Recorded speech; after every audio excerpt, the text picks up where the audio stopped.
ఉషాబాల గారు అందించిన చెట్లు దేవతా నిలయాలు. భూమి మీద నివసించే అన్ని రకాల ప్రాణుల సుఖజీవనానికి వృక్ష సంపద అవసరం. వాటి భాగాలన్నీ మాత్రమే కాదు, పరిసరాలు కూడా మానవాళికి అనేక రకాలుగా ఉపయోగపడేవే. అందుకే వృక్షో రక్షతి రక్షిత అన్న సూక్తి ఏర్పడింది. చెట్లు ప్రాణవాయువును అందించే సంజీవినులన్నది జగమెరిగిన సత్యం. రామలక్ష్మణులు పాండవులు వనవాసంలో చెట్ల నీడల్లోనే తమ నివాసాల్ని ఏర్పాటు చేసుకున్నారు. పంచవటి అంటే 5 రకాల మర్రి వృక్షాల మధ్య రాముడు తమ పర్ణశాలను ఏర్పాటు చేసుకున్నాడని రామాయణంలో ఉంది.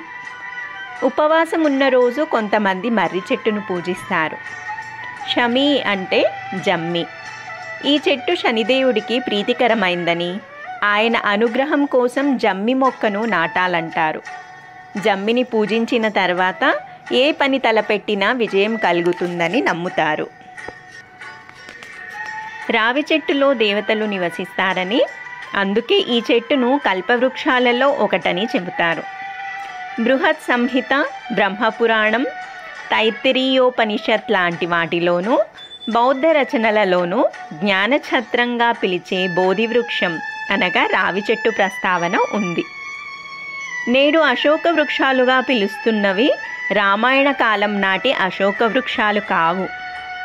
అశోక అంటే శోకం లేని, మానసికోల్లాసం కలిగించేదని అర్థం. అశోకవనంలో సీతాదేవికి నీడనిచ్చింది శింశుపా వృక్షం అనగా ఇరుగుడు చెట్టు. దీన్ని తామ్రపల్లవి అని అంటారు. బుద్ధుడు పుట్టింది కూడా ఈ వృక్షం కిందేనని కొన్ని బౌద్ధ కథలు చెబుతాయి. కోసంబి నగరంలో శింశుపా వృక్షం కిందే బుద్ధుడు బోధనలు చేసేవాడట. ఇక శివుడికి ప్రీతిపాత్రమైన బిల్వ వృక్షాన్ని అనగా మారేడు అయితే ఔషధాల గని అనవచ్చు. అల్లరి చేస్తున్న బాలకృష్ణుడికి శిక్షగా రోటికి కట్టేసింది యశోద. ఆ దుడుకు చిన్నవాడు మద్ది వృక్షాల మధ్య నుంచి రోటిని ఈడ్చుకుంటూ పోయాడు. అంత పెద్ద మానులు అతడి ధాటికి ఫెలఫెలమంటూ కూలి 2 గంధర్వులకు శాపవిముక్తి కలిగినట్లు భాగవతం చెబుతోంది.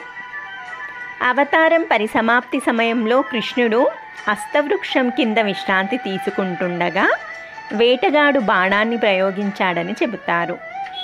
వేప చెట్టును అమ్మవారికి ప్రతీకగా భావించి కొలుస్తారు.